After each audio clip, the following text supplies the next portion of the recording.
Good morning, ladies and gentlemen. Welcome to my new video. And in today's video, I'm going to be talking about Huawei.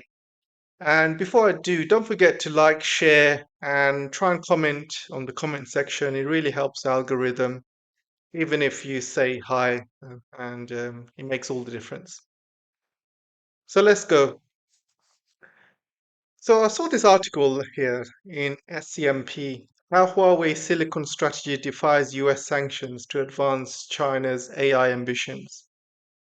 So before I talk about this, I want to talk about what Trump did in his first term. I think a lot of you have good memories. And I just want to remind you, in Trump's first term, he placed hell of a lot of sanctions on China. And he literally kicked Huawei out of America and he placed sanctions on Huawei. No Western company, including TSMC, was allowed to sell any latest chips to Huawei. They weren't allowed to have any latest semiconductors. All all Trump was trying to do was destroy Huawei at the time. He was totally trying to destroy that company. And that was his goal. Unfortunately, it didn't work. And Trump even forced Boris Johnson to kick out Huawei from UK. And he also forced a lot of companies around the world to kick out Huawei, including Australia, a number of countries from the EU, even a couple of countries from South America as well. And let's not forget, its big states as well, like Japan, South Korea, and many others. So there was a global war, not just against Chinese tech companies, but also against China as well. Lots of Chinese companies were placed on a blacklist, meaning, they weren't allowed to buy high-end chips. Trump also blocked China from buying high-end machines from like ASML, high-end lithography machine, EUV machines, even DUV machines as well. Um, and this caused huge issues in China at the time. And back then, Trump had leverage, basically. He had leverage and he used it fully. This policy was carried on by Biden as well. And yeah, so their goal was to destroy China's tech industry, destroy China's economy, and that's what they thought that was going to happen. They thought by blocking all these chips to China, China's economy would collapse. However, they didn't expect China to fight back so hard. China fought back in many areas, basically. They started from the ground up. They started teaching students semiconductors at universities. They were giving grants to students that wanted to learn to be chip engineers, chip designers. So a lot of universities started doing semiconductor courses. So they wanted to build up a new generation of Chinese to basically push Chinese semiconductor to the next century, skills to the next century. So they pushed a lot of universities to teach that. They gave a lot of companies grants that could, you know, progress the technology of semiconductors. They gave a lot of grants and money to SMIC, for example. SMIC was not a big player back then. Back then, they were quite a few generations behind of TSMC, and they weren't making much money at the time as well. So the Chinese government decided to give them a lot of money. They poured in a lot of money into research and development. Huawei also did the same as well. They put a lot of money into research and development themselves. They bought a lot of startup companies, and and a lot of companies were even trying to figure out how to build EUV machines and the DUV machines. I believe a couple of companies have already built DUV machines like SMEE and a few others as well. These are still going through testing, and I believe they are within reach, developing an EUV machine over the next few years as well. So this is a long-term project, guys. It's not something that can happen overnight. China's put a lot of money and effort and research and skills into building up their semiconductor industry. They also brought in a lot of skills from abroad, like from TSMC, from Japan, and also ASML. They brought a lot of skills, kind of paying very high salaries, and to teach the next generation how to do things as well. Um, they, China still is the world leader in packaging. So, they are still the best at packaging. So China is still leading that, in terms of skills. But what they were lacking in was chip design. Most of the chip design was from American design companies and British design companies like ARM, for example. And China and Huawei was using ARM software to design their chips. And with the restrictions that, caused them big issue as well. And yeah, so there was a lot of issues at the time. So China's basically building everything from ground up, from design softwares.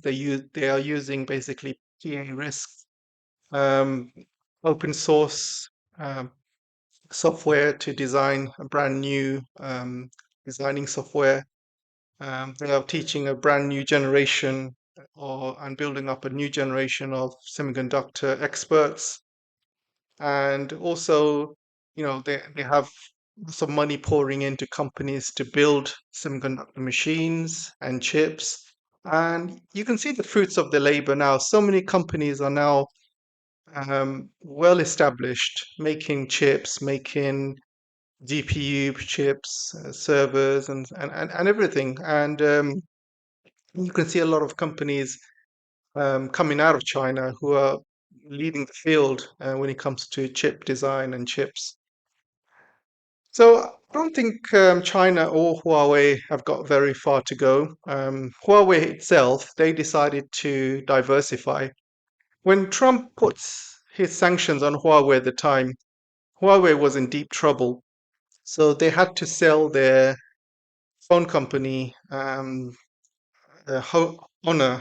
and they had to sell that to kind of raise some money. And with that money, they basically put that into research and development. Their phones, for a number of years, suffered a lot. Their main phones, like the Mate phones and Huawei phones, the main ones. So they had to sell them for a very expensive price because a lot of the chips they bought before the sanctions were in place. So they bought a huge supply of chips, and those obviously were limited. So they had to sell these phones at a high price. So whoever bought these phones in China helped Huawei and helped China in general to where it is today. So those people need very good gratitude because it wasn't about buying the phones, it was about, building the future and helping the Chinese industry. And and that's what's happened basically. So Huawei was struggling for a few years. So they decided they needed to branch out and open up new ventures. So they went into, you know, EV cars. They went into building data centers.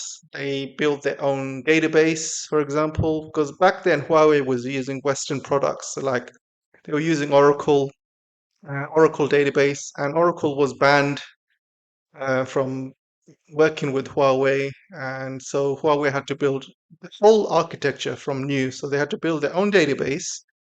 They had to build their own operating system, which is Harmony OS, because Google decided to ban Huawei as well, and Microsoft decided to ban as well. So all Western products basically banned Huawei. So their goal was to destroy Huawei. That was Trump's goal.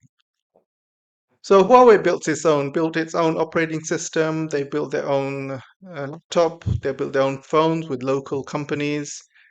They built their own e-business suite and software, their own data centers, and their own EVs, like you've seen, their own mining kind of sector as well. They have so many different branches. They are like the next Samsung, and as you know, Samsung in Korea, they do everything. They are the biggest company in Korea, and they pretty much do everything in Korea. They build everything from washing machines to X-ray machines to laptops, phones, anything you name it, Samsung is doing it. And this is Huawei, with what Huawei is doing in China. They're pretty much doing everything at the moment. And what Trump has basically created a monster in Huawei. Like there's a famous story of the Hydra. When he chopped one head off, two more grow in its place. So this is what Trump has done to Huawei. He tried to chop Huawei's head off, but unfortunately, not just two, but maybe 200 heads grew up and is causing more problems for Trump now. And Trump's policies throughout his histories of his leadership have all been failures. I mean, you can see his policies right now in his second term. All his trade policies have become failures. This is why they call Trump Paco. Trump always chickens out. His trade policies are failing. Every single policy he's put out has pretty much failed. There has been no successful thing that's happened in his premiership, in his second premiership as president of the United States. No successful, nothing. Not even Doge was successful. Nothing was successful. He hasn't even released any Epstein files or anything like that. He's pretty much done nothing. All he's done is break promises from his MAGA crew. Like he promised them he wouldn't start any wars. He's starting wars. He promised them he would keep the prices down. All the prices are going up with inflation because of what he's doing with his tariffs and many other things. So he's been a failure in his second term, and he's been a massive failure in his first term as well. In his first term, he's the one that caused all the inflation. If you look at the inflation results, inflation started to creep up because of Trump's first term. Because Trump increased inflation because he started a trade war with China. And that brought all the cost of goods up. He done ridiculous amounts of money printing during COVID, and that also brought inflation up. And he also reduced taxes for companies, especially for his friends, and that also brought inflation up. And they had to borrow money to make ends meet. So his first term was a disaster, and his second term is looking like a bigger disaster, unfortunately. His MAGA crew are all disappointed. So let's kind of talk about what's happening with Huawei with this article. I mean, this article, I'm not going to read the whole article, but basically they are saying that this has been a mistake. Um, Huawei has released a chip which is faster in terms of he outperforms Nvidia's processors running DeepSeek's R1 model. You can see, and even Nvidia are saying that all of these semiconductor restrictions on China are a mistake because it's really pushing China to work harder. It's becoming harder for Western companies to sell to China because Chinese companies are catching up, and now Chinese companies like Huawei are releasing chips which are faster than Western models, which means Western models are going to be priced out. And if the Western models are being priced out of China, then you are looking at hundreds of billions being lost in profit from China. And I remind you that in Trump's first term, China was buying between 400 to 500 billion dollars worth of chips from America or American companies at the time because China did not really have a chip industry of its own, high-end chip anyway. So they were buying 400 or 500 billion worth of chips from American companies, American-friendly companies like TSMC and things like that. So a lot of money was going into American companies and into their pockets. And now, you know, since Trump has placed all these sanctions, now China is actually making a profit. Now they are selling around 100, 200 billion worth of chips on the export market.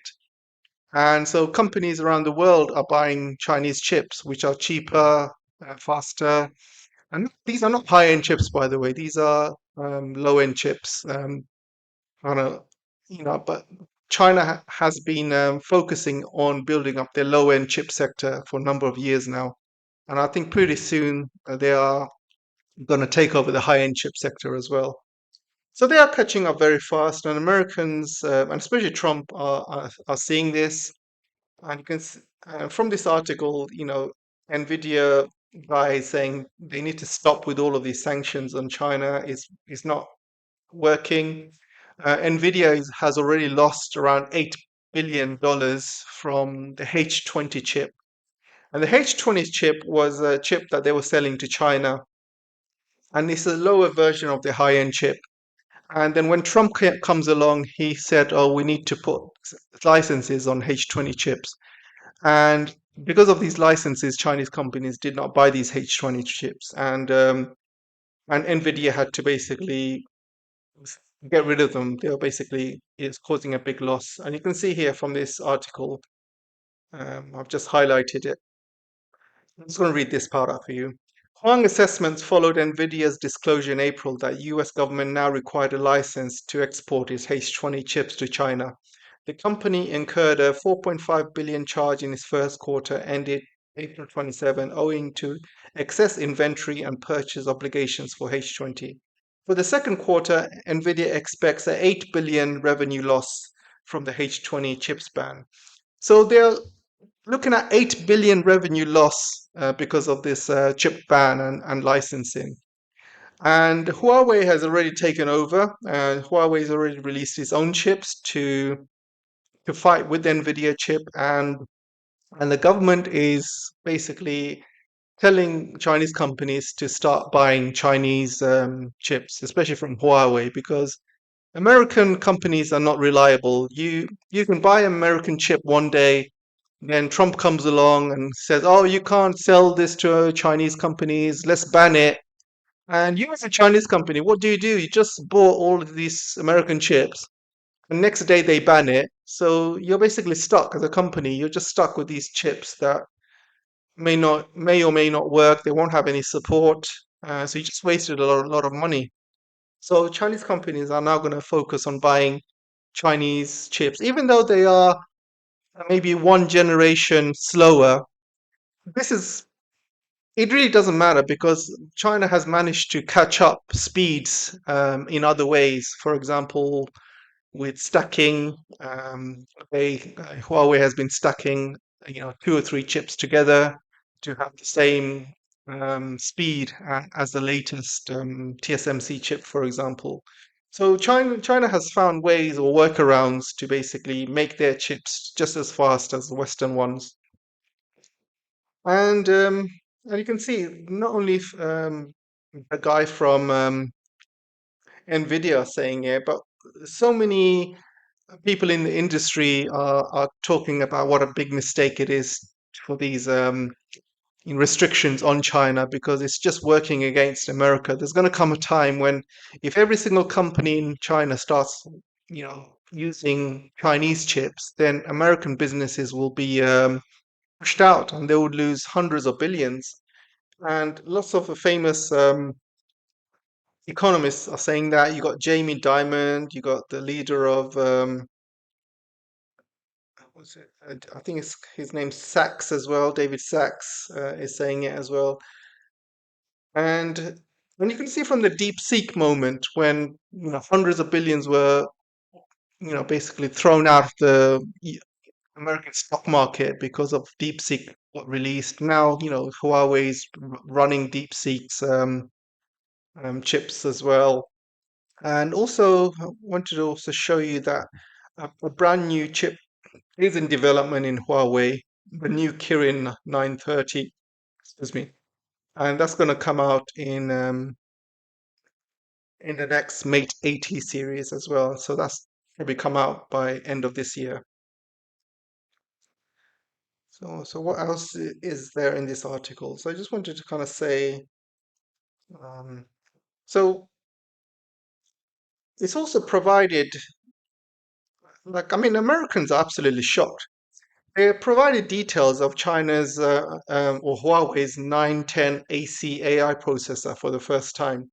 And the chip has a dual die architecture integrating two identical computing dies in a single package.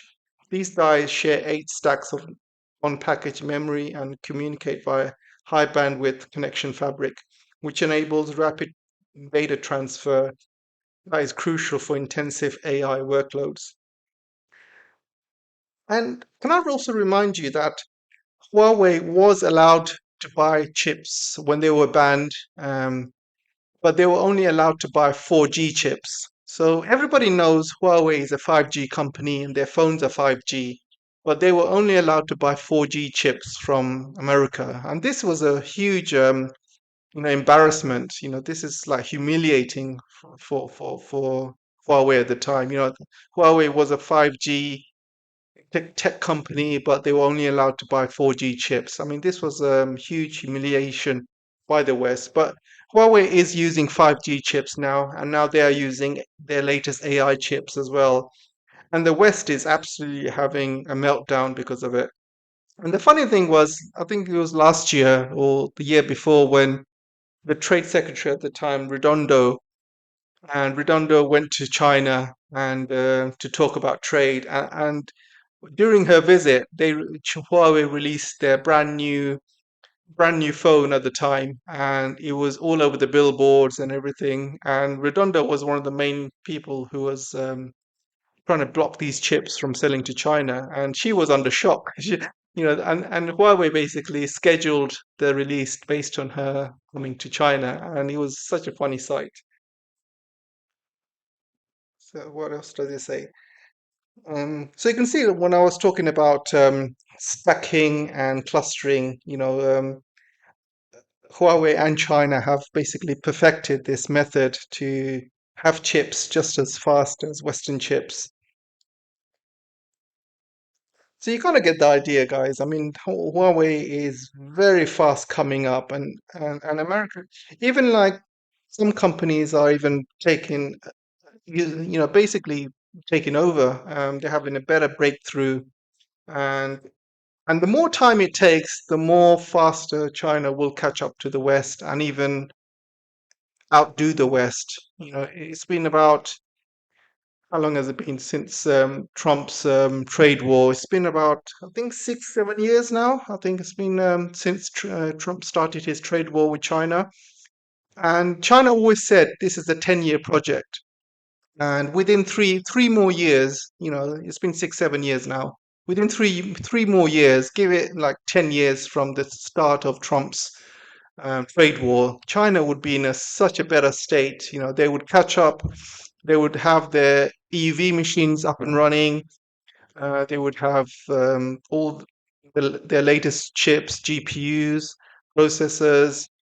They won't need Western companies anymore. And not only that, China would be developing these chips faster and cheaper, meaning meaning that other countries around the world will start buying Chinese chips, processors, GPUs, and they will price Western companies out the market.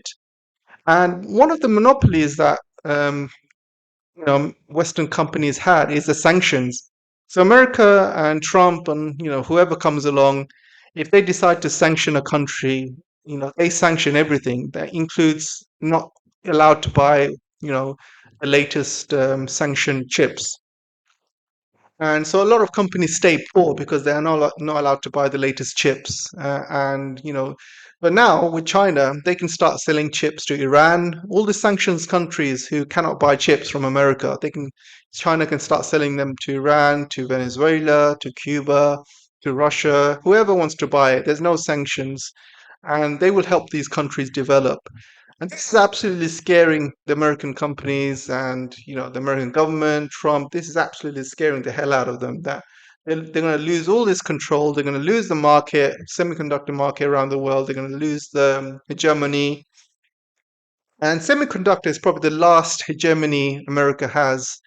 They have lost every other hegemony to China. There is nothing China can do which America can do better. So the only thing right now, where America has a slight edge over China is semiconductors. I'm talking high-end semiconductors, by the way, especially with EUV technology and the latest chips without stacking and stuff. But China is very, very fast coming up. And once China takes that crown, it's over, guys. It's over for the tech industry in America. It's just going to be, there'll be no companies, even in EU, they'll start buying, tech semiconductors from China.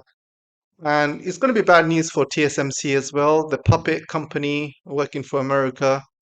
It's going to be bad news for them. They have bought hundreds of $billions worth of really expensive chip making tools from ASML, and they're going to be branded useless because when China comes out with its own EUV machine, which is 10 times cheaper, you know, TSMC is going to be bankrupt pretty much. So yeah, that's all I wanted to say for now. And you can see this article. I'm not going to read the whole lot, but they're all basically saying what a big mistake it was for United States to do these chip sanctions on China. It hasn't worked out for them, and they need to cancel it fast because if they don't cancel it, they will be priced out in a few years, and all these Chinese companies are pretty much going to take over. It was better for China to buy these chips like it was 6, 7 years ago, where China didn't have its own industry. They were happy to buy chips from America, 400, 500 billion worth. But that ship has that ship has basically sailed. There's no turning back, and it's all their own fault. It's all Trump's fault. It's all the US government's fault. It's all Biden's fault. They're all to blame. Anyway, that's all I wanted to say, guys. Take care for now, and I'll see you soon.